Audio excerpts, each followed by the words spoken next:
I thought I had it all. A perfect life. A perfect marriage. Chris and I had been together for 5 years, and everything seemed like a dream.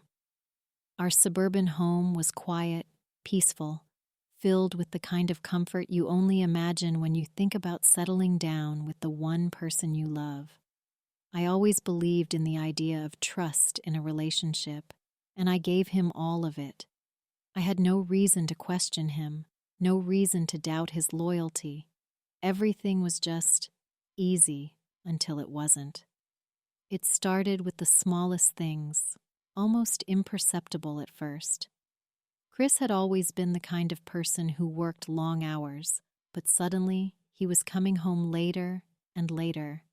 It was subtle at first, an hour here, 30 minutes there, but then it turned into entire nights where he wouldn't come home until well after midnight. When I asked him about it, he'd give me the same excuse: work, meetings, late-night deadlines. He said it with such confidence that I almost convinced myself it was just the pressure of his job. But the nagging feeling in my gut grew stronger each time. His phone habits started to change too.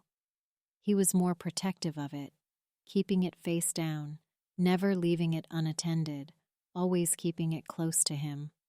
I could feel the distance between us, but I kept brushing it off. Maybe I was just being paranoid. I had always been the kind of person who valued honesty and open communication. Growing up, I watched my parents fight, not over money or big issues, but over small lies that piled up over time. It was trust that made a relationship work, and I swore to myself that I would never let that happen to me. I had always believed that if you had love and trust, you had everything. But something was shifting, and it felt like I was the last one to notice.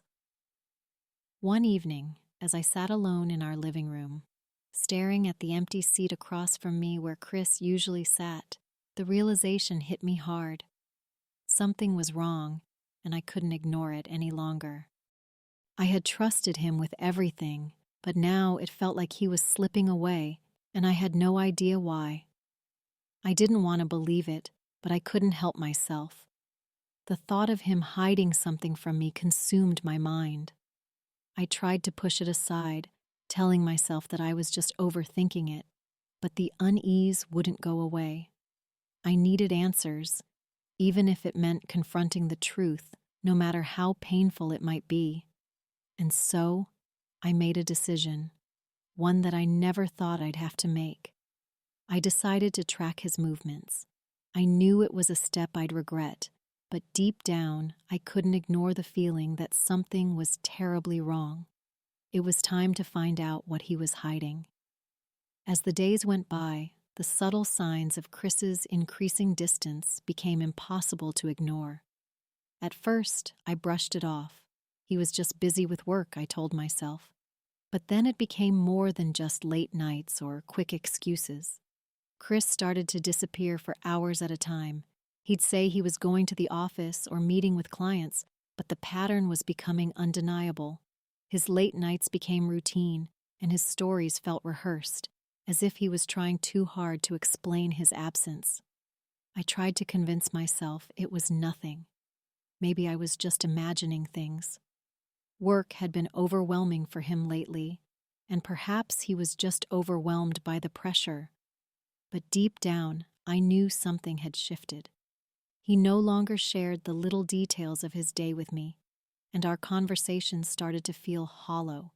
He would spend more time on his phone, texting and scrolling through it even when we were supposed to be spending time together. His phone became his most guarded possession, always locked, and when I would glance over his shoulder, he'd quickly turn the screen away from me. It wasn't just the phone, it was everything. His routines had changed, his behavior had shifted, and I couldn't ignore it any longer. The inner conflict gnawed at me. I wanted to believe that Chris was just going through a rough patch, that everything would go back to normal soon. Maybe it was just stress, I kept telling myself. But the nagging feeling in the pit of my stomach wouldn't go away. I found myself looking for explanations, trying to rationalize his behavior. Maybe I was just being paranoid, I thought. Maybe this was just a phase. One evening, I confided in my best friend Jenna over a glass of wine. She'd always been my voice of reason, and I needed her to tell me I was just overthinking things. But when I mentioned how distant Chris had become, she didn't reassure me the way I had hoped. Instead, her expression shifted. "I don't want to scare you, but I've noticed it too," she said, her voice soft but firm. "You deserve someone who is fully present in your life. If something feels off, you need to trust your gut." Her words struck me like a punch to the gut. I had been avoiding the truth for so long, but hearing it from someone else made it undeniable.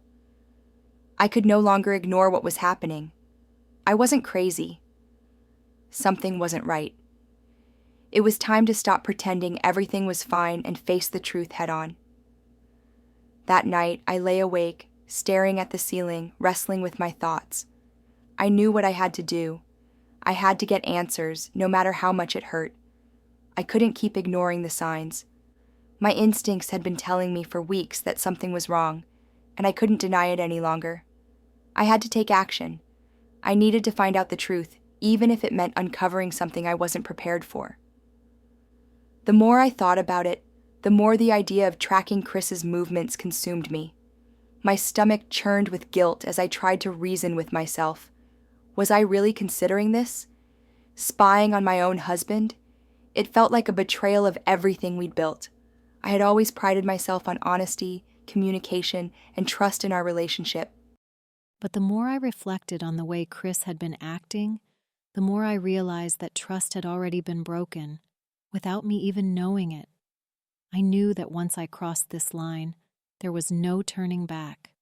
But I also knew that if I didn't act now, I might never get the answers I needed. The uncertainty was tearing me apart. I needed to know the truth, no matter how painful it might be. Was I being paranoid? Or was there a deeper, darker truth hiding behind Chris's strange behavior? I couldn't shake the feeling that I had to do something. I couldn't keep pretending everything was okay while my instincts screamed at me that something wasn't right. I needed to find out where he was going, what he was doing, and who he was spending time with. I didn't want to believe it, but I had to know. The next morning, I began looking for ways to track Chris's movements. It felt wrong, like I was crossing an invisible line, but the sense of urgency pushed me forward. I thought about the GPS tracker on his phone, or using one of those location-sharing apps we'd talked about once. But then the idea of monitoring his every move felt too invasive. Instead, I decided to rely on something simpler, tracking his car. The first time I followed him, I felt like a stranger to myself. As I drove behind him, I tried to remain calm, to act as though this was just a regular errand. But every inch of me was filled with dread. What would I find? What was I hoping for? The thoughts swirled in my mind, and yet I couldn't stop myself. I had to know. Chris's route that day took him to a part of town I didn't recognize. It was a little out of the way, far from his usual haunts. As I followed him, my heart raced in my chest. He made a sudden left turn into a parking lot that I'd never seen before, and I froze for a moment. What was he doing here? Who was he meeting? The questions burned inside me, but I couldn't answer them. I parked a block away and waited, watching the door he had just disappeared through. My mind raced, imagining all sorts of possibilities. After what felt like an eternity, Chris returned to his car, looking around before quickly getting in and speeding off, as if he was trying to avoid being seen. My stomach sank. What was going on? I had no idea what had just happened, but I knew that I had to find out more. There was no turning back now. As I drove home, the weight of what I'd just done pressed down on me. I had invaded his privacy, crossed a line I never thought I would. But I couldn't bring myself to feel sorry. Not yet. I was desperate for answers. The guilt gnawed at me, but I justified it with one thought. If Chris was hiding something from me, I had every right to know. I kept telling myself that I wasn't the bad guy here. He was the one who had created this distance, who had acted suspiciously, who had left me in the dark. But as I turned the key in the door and walked into our home, it felt like everything had changed. I had crossed a line I couldn't uncross, and I didn't know what to do with the feelings that came with it: guilt, fear, and a haunting sense of betrayal. Would I ever get the truth I needed, or would I just keep falling deeper into a rabbit hole of doubt and uncertainty? That evening, my heart was pounding in my chest as I followed Chris once again. The weight of my guilt was unbearable, but the need to know the truth outweighed everything. I watched as he drove through the streets, his car making familiar turns as though he was on autopilot. My nerves were on edge, my eyes glued to his car, and I couldn't shake the feeling that tonight was going to be the moment everything changed. We reached an area I didn't recognize, a quiet neighborhood with narrow streets and darkened windows.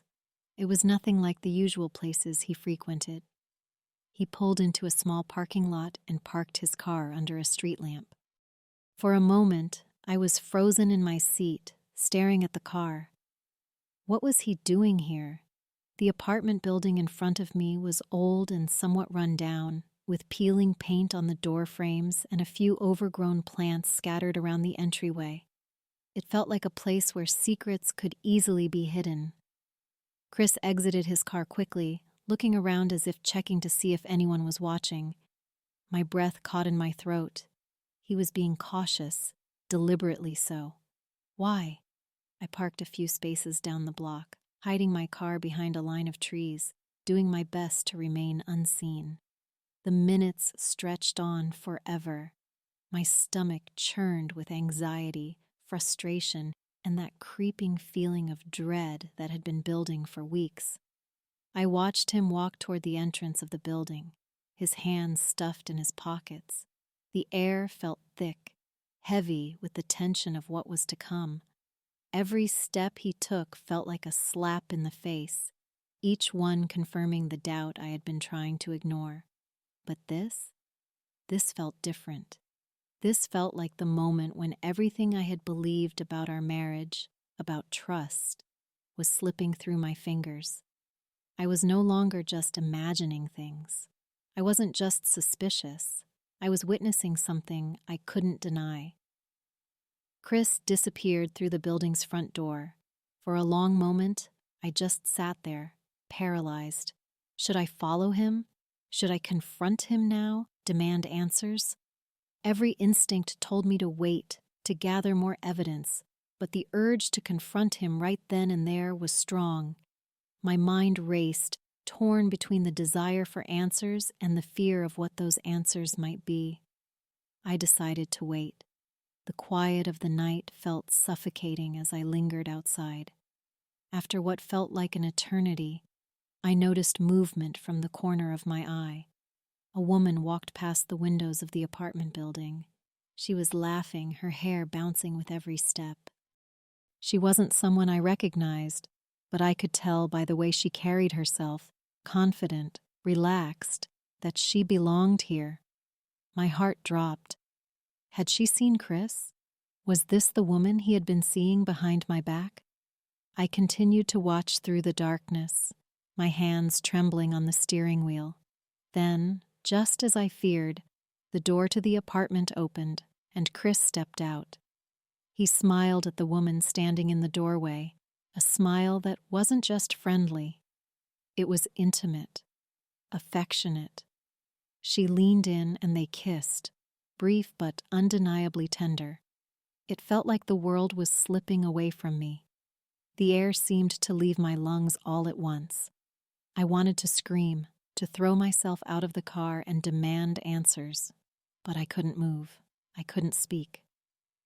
All I could do was watch as Chris entered the apartment again, leaving me to piece together the shattered remains of what I thought was my life. The weight of the discovery pressed down on me, and I felt like I was suffocating. This was it, the moment of truth. My heart ached, my mind was racing, and my world was spiraling out of control. Chris had been having an affair.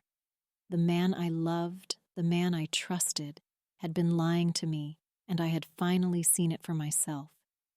I didn't know what to do next. Should I confront him? Should I wait until I had more evidence? But was there any more evidence I needed? The proof was right in front of me in the form of that kiss, that moment of betrayal. And yet, a part of me, some tiny, distant part, wondered if I had missed something, if there was an explanation, some way to explain away what I had just seen. I sat there for what felt like forever, lost in the whirlwind of emotions crashing through me. I had been so sure that my marriage was solid. I had believed that we were partners, that we were committed to each other. But now everything had changed, and the worst part was, I didn't know if I could ever go back. When Chris finally returned home that evening, the moment I had been dreading arrived. The air was thick with tension, heavier than I had ever felt before. I was sitting on the couch, waiting, my hands trembling in my lap.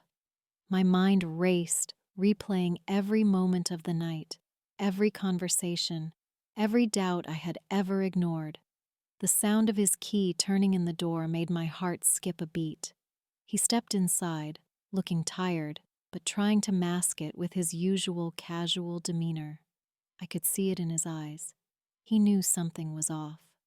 The way he glanced at me, the tightness in his posture. He was already sensing that the calm we had once shared was shattered. He threw his keys on the counter, trying to make small talk. "Hey, how was your day?" he asked, his voice too light, too casual. It was as if he was trying to keep things normal, as if nothing had changed. But everything had changed, and I couldn't pretend anymore. I stood up slowly, my heart pounding in my chest. The calmness I had tried to maintain throughout this entire ordeal was slipping away. "We need to talk," I said, my voice steady but barely concealing the storm brewing inside me.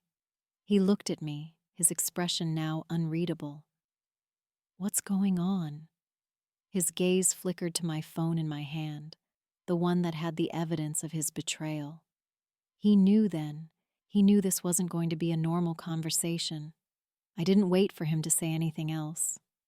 I pulled up the tracking app on my phone, showing him exactly where he had been the night before. The locations, the times, the routes, everything was laid out in black and white. I didn't hold back, my voice cold as I spoke. "I know where you've been, Chris. I know about her." His face went pale, but he quickly tried to recover.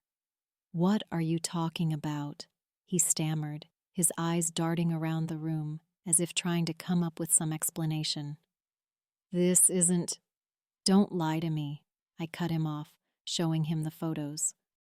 The ones I had taken of him entering the apartment building, the ones of him with that woman, her smiling up at him as he kissed her.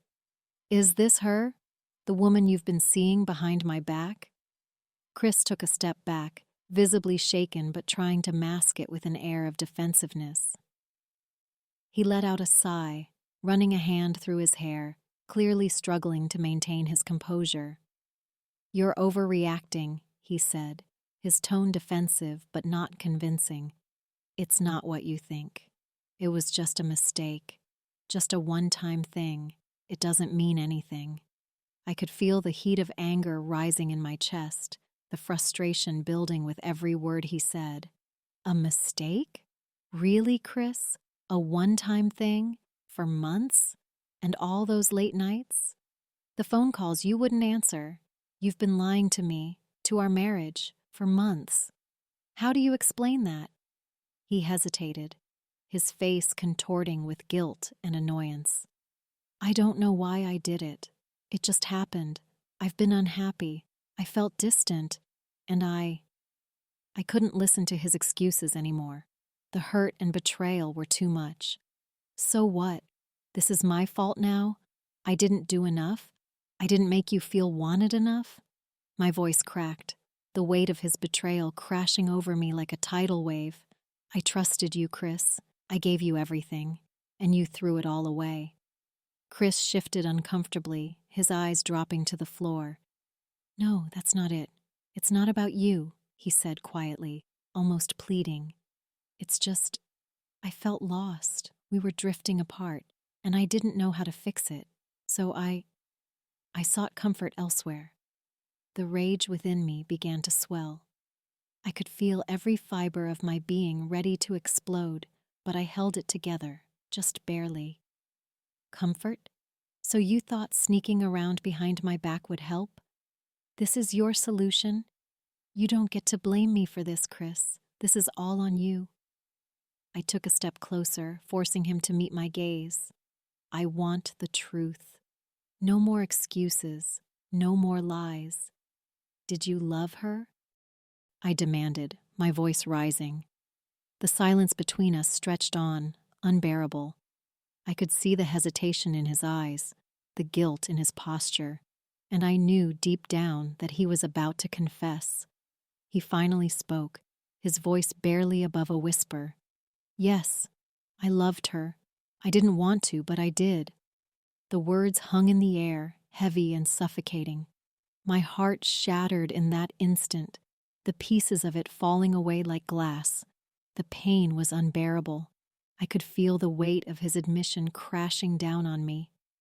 It was one thing to suspect, to question, but to hear him say it out loud, acknowledge it, was something entirely different. For a long time, neither of us said anything. The room felt empty, the silence deafening. The person I had loved, the man I had trusted, was gone, and all that was left was the shattered remnants of a marriage that could never be repaired.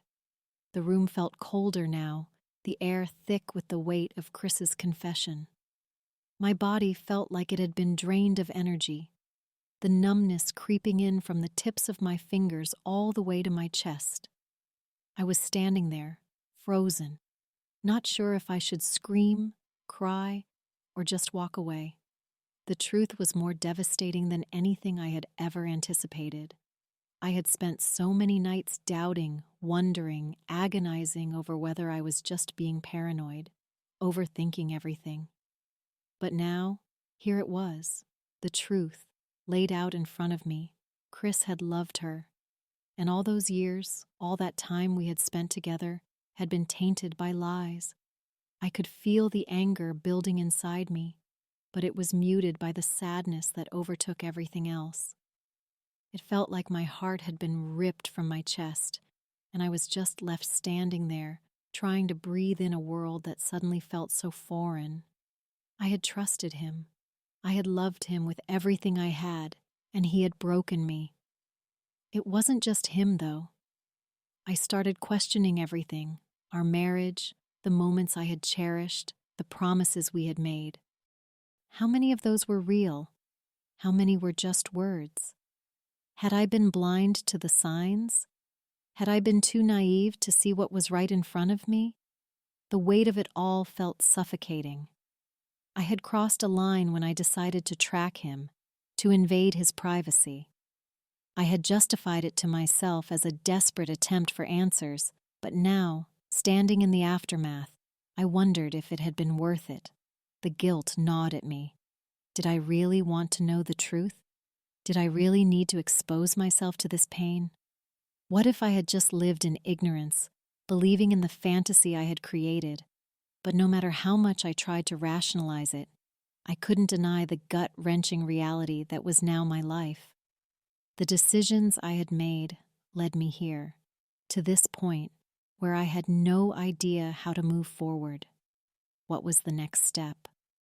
What was I supposed to do with this broken version of the man I thought I knew? Could I salvage this relationship? Could we rebuild the trust that had been shattered so thoroughly, so permanently? I wanted to believe that we could, but deep down, I knew that trust, once broken, could never fully heal. The damage was too deep, And even if we tried to mend things, how could I ever look at him the same way again? As the days passed, the emotional toll became harder to bear. Every time I saw him, I couldn't stop replaying the confession in my mind. Every word he said echoed in my head, and the pain wouldn't subside. It felt like a constant weight pressing on my chest, reminding me of the betrayal, of the lost years. I couldn't decide what to do next. Part of me wanted to walk away, to take back my life and my dignity. But another part of me, perhaps the part that still loved him, wanted to give him a second chance. Maybe I was fooling myself, holding on to a version of him that no longer existed. But in the end, I knew one thing for certain. I could never go back to the way things were. Something had broken, something that could never be repaired. I had to choose whether I was going to keep living in the past or move forward, embracing the painful truth that Chris wasn't the man I thought he was. The hardest part wasn't the betrayal. It was the aftermath, the uncertainty of what came next. The question wasn't whether I could forgive him. It was whether I could forgive myself for letting things go on this long, for allowing myself to be deceived. And the hardest truth of all? I wasn't sure if I could. In the days following the confrontation, everything felt like a blur. I found myself spending long hours lost in thought, sitting in the quiet of my room, questioning every moment, every word, every choice I had made. It was hard to grasp that this was my new reality. The person I had shared my life with, the person I had loved and trusted, had been living a double life. But somewhere amid the turmoil, I knew I had to take a step back. I needed time to reflect and heal. I couldn't keep running the endless loop of pain and questions in my mind. I needed to breathe, to allow myself the space to process everything without feeling overwhelmed by the rush of emotions. So I reached out to my close friends. I needed someone to lean on, someone who could listen and offer support. The phone calls and long conversations, filled with their empathy and understanding, were like a lifeline in a sea of confusion.